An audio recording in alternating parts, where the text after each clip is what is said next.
Hey there YouTube, this SGM4306 back with another review. This time reviewing yet another power bank, and this is from our friends at Good AAA. GoodAAA? I don't know how to pronounce this. Anywho, they sent a power bank before, one of the unfoldy solar panel ones, and I still use it to this day. Still works fine. So I'm pretty happy with their last power bank. So when they said that they had a new model with added extended features, I was actually interested to see what they had on their plate.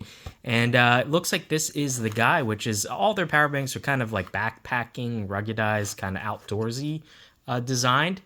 And this one's no different. The model name is Solar Power Bank, 45,800 milliamp hours.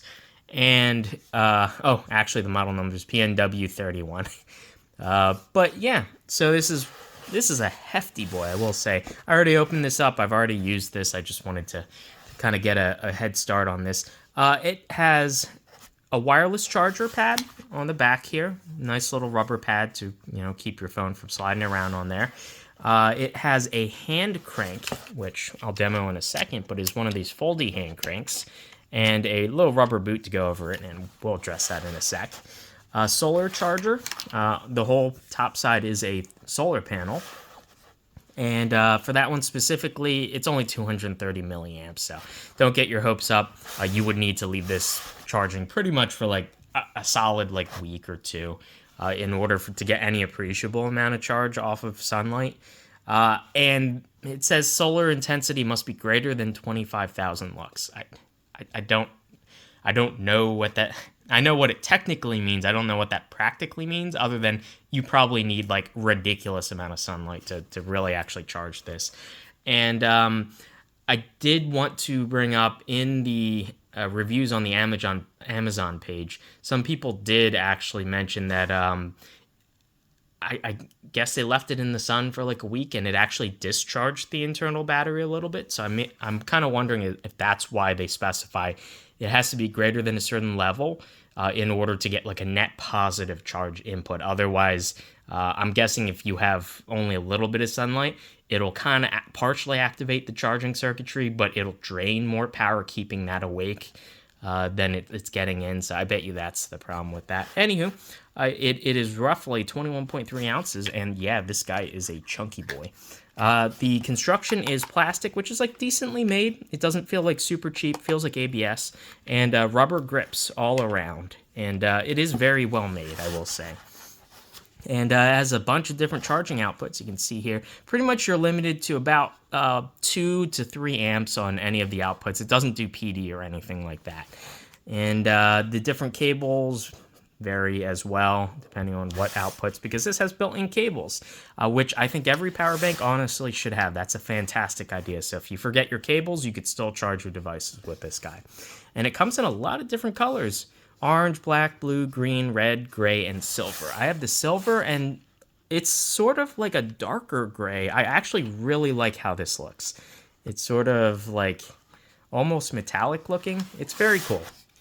And yeah, that's about it. Inside the box comes with a Type-C to Type-C cable, which is very much appreciated for modern smartphones and whatnot, as well as a little manual and a little silica pad just to keep the moisture out there.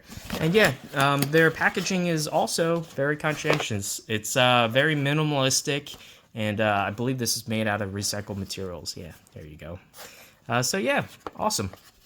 Yeah, environmentally friendly packaging. If you are going to take this outside, you want to keep it within a certain temperature range. It says -4 to 140 Fahrenheit or -20 to 60 C. That makes sense. It's a battery. Batteries don't like extreme temperature ranges, and et cetera, et cetera. So yeah, here's the power bank itself. And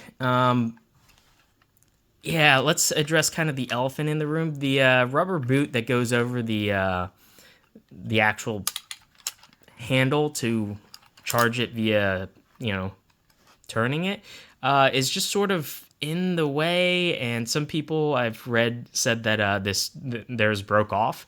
And you have to actually hold it out of the way to properly actually start charging it, because if you just let it flap, it's going to keep rubbing against the handle. So that design's sort of meh. And as far as I can tell, so here's the thing about the internal handle generation thing. They rate this battery at 46,000, almost just shy of 46,000 milliamp hours. The charge rate on this handle, I don't know if it said that.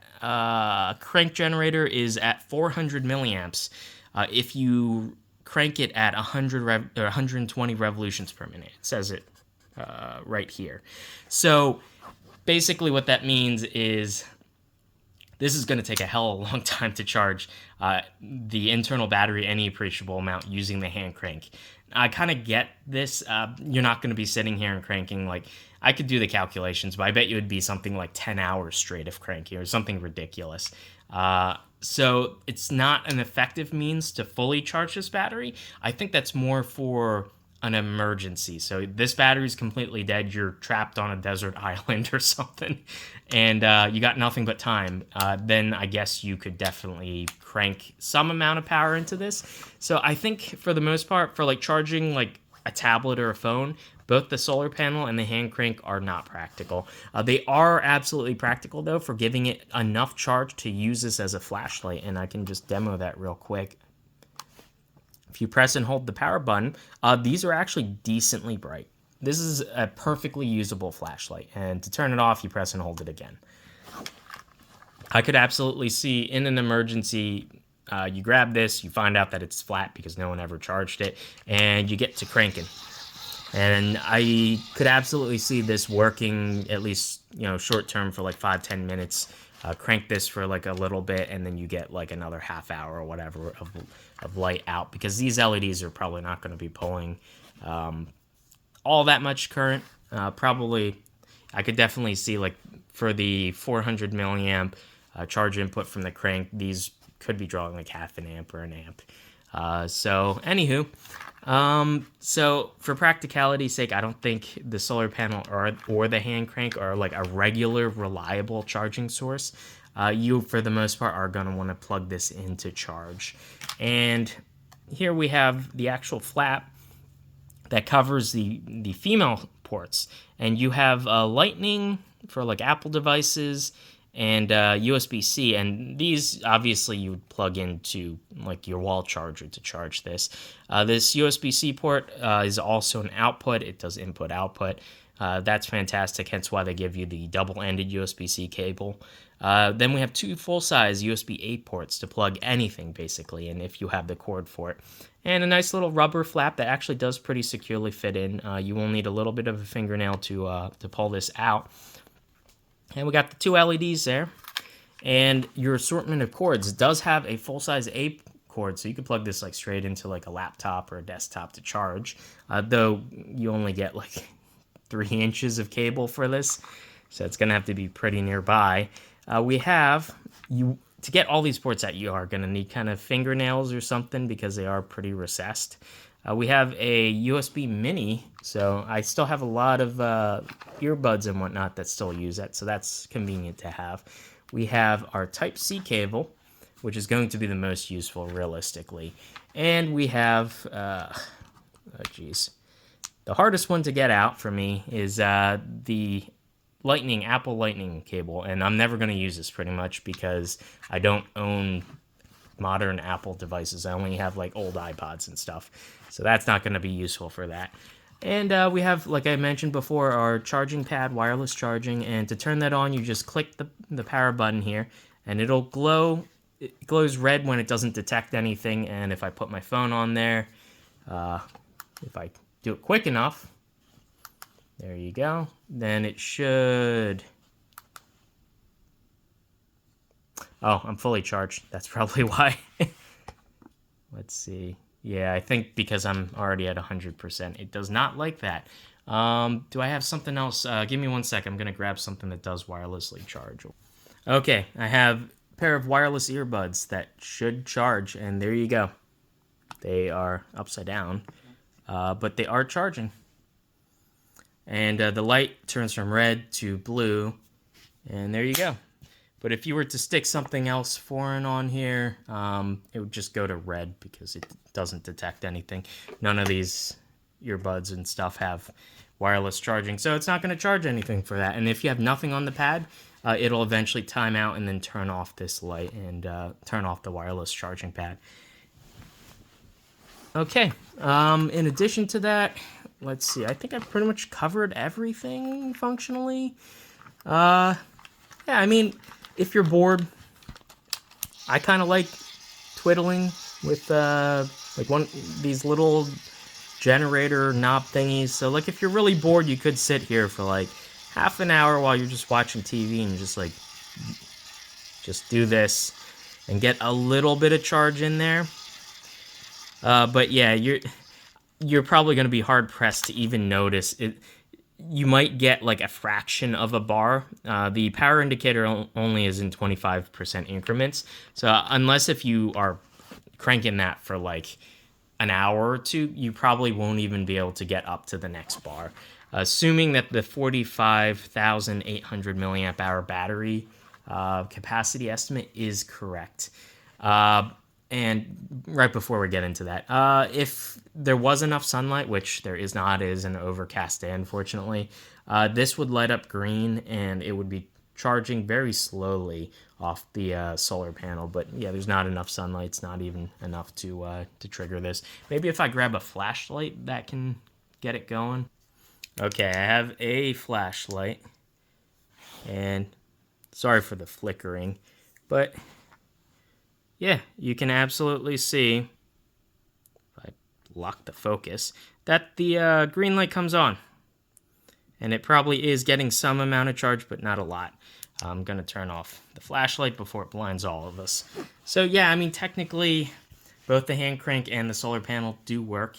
I don't think they're a practical source of charge for like higher power devices.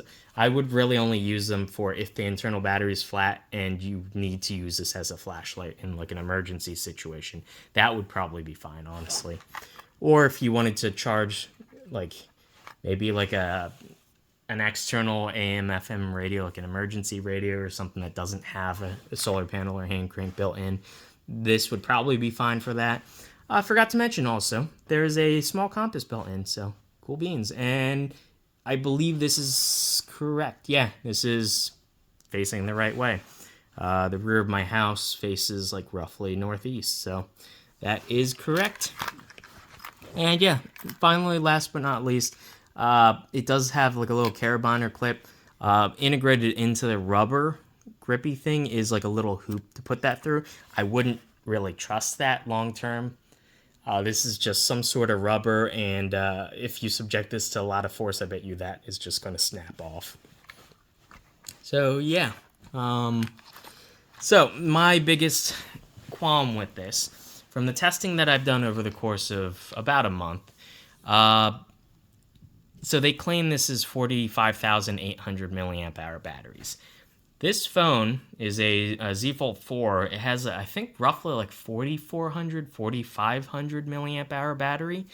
And just to be perfectly honest, charging rates aren't 100% efficient. So fully charging this phone, even though the internal battery in this is only like 4,400 milliamp hours, isn't going to take 4,400. It's actually going to take more because charging efficiency is less than 100%. So charging this might actually take like more like 5,000 milliamp hours of capacity. And inside of this pack, there's a lithium-ion battery or two, probably a couple in parallel.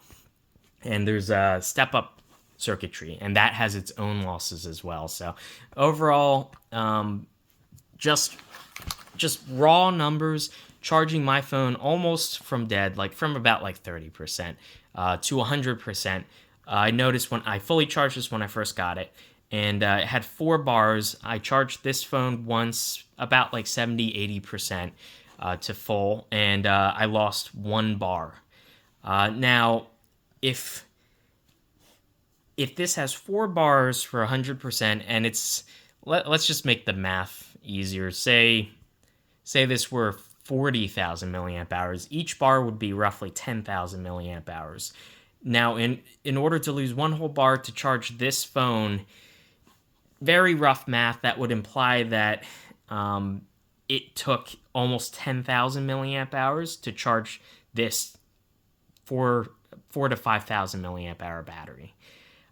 So that would make this like 50% efficient, which I mean is a possibility, but I have a feeling that the rated capacity of this, when they say 45,800 milliamp hours, I think realistically the actual capacity inside here is like roughly half of that, because that would make a lot more sense when you went to do the math to charge like a roughly 5,000 milliamp hour battery.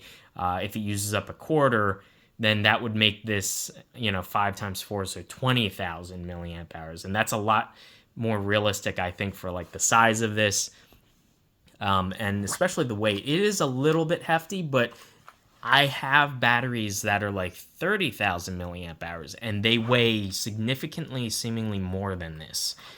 So the density just doesn't feel right to me. So I don't think this is, at least, I don't know what's going on with their numbers, how they're calculating the milliamp hours. Maybe they're doing it like before boosting, or I don't know what. But I think realistically treat this as if it were about a 20,000 milliamp hour battery, and you'll have a more realistic expectation of how many charges this can charge an external device like a modern smartphone, which is going to have roughly about 5,000 milliamp hours. So one of these fully charged will charge a modern phone about 4 times. So with that out of the way, I don't know. I'm not going to say that they're intentionally, fudging the numbers to have like a higher capacity rating or whatnot. But I think realistically, from the testing I've seen, this is a brand new battery. I don't know how long it's been sitting on a shelf or whatnot. But to me, this is a brand new battery, and it seems to roughly equate to about 20,000 milliamp hours. But then again, I've only really tested a handful of devices, and So take that as you will. So for the practicality of this, I will say I kind of still prefer their older power bank with like the fold out solar panels that has like 5 solar panels. I think that is much more practical if you want to solar charge your battery bank. It's been a long time since I reviewed that, but I think I left it out for like a week in a window, and it was able to fully charge its internal battery off of the 5 solar panels. And each of the solar panels was like roughly about the same size of this. So it basically charges at 5 times the rate of this. I think the solar panel in here is a bit, it's a token kind of thing. I don't think you're definitely not going to be using this like they show in the ad. In the advertisement pictures where they have people like hanging this off a backpack and having it like fully charge off. I don't think that's practical. You're going to trickle charge off this panel. You're going to trickle charge off the crank. I do appreciate that there is a crank though, and the crank will definitely be more efficient than the solar panel. The only problem is you have to sit there and crank it. If you could rig this up to like attach it to like a water wheel and like set it next to a stream and have it just go 24/7, that would be probably a practical way. But yeah, if you're just roughing it, I don't think you're going to be able to like rig something up that easily. So yeah, I really like the idea of these ruggedized power supplies, these power banks, and I do appreciate that it is very well built. It does have like a lot of different individual features, whether it's arguable whether all the features are practical or not. It is definitely built pretty well. I'll be honest, I did try to open this. There's 2 screws here, and then each end has 4 screws in each corner, and here as well. And I could almost get it open, but there's like something inside. I think this is a plate that you can pry out. And I started trying to pry it, and it started breaking the plastic, so I just sort of left it alone. I think there's maybe some screws under here, because I can get it open from this side. I could just about see the battery, and the batteries are like, there's 2 batteries as far as I can see. Maybe there's 3 because I couldn't quite fully crack it open.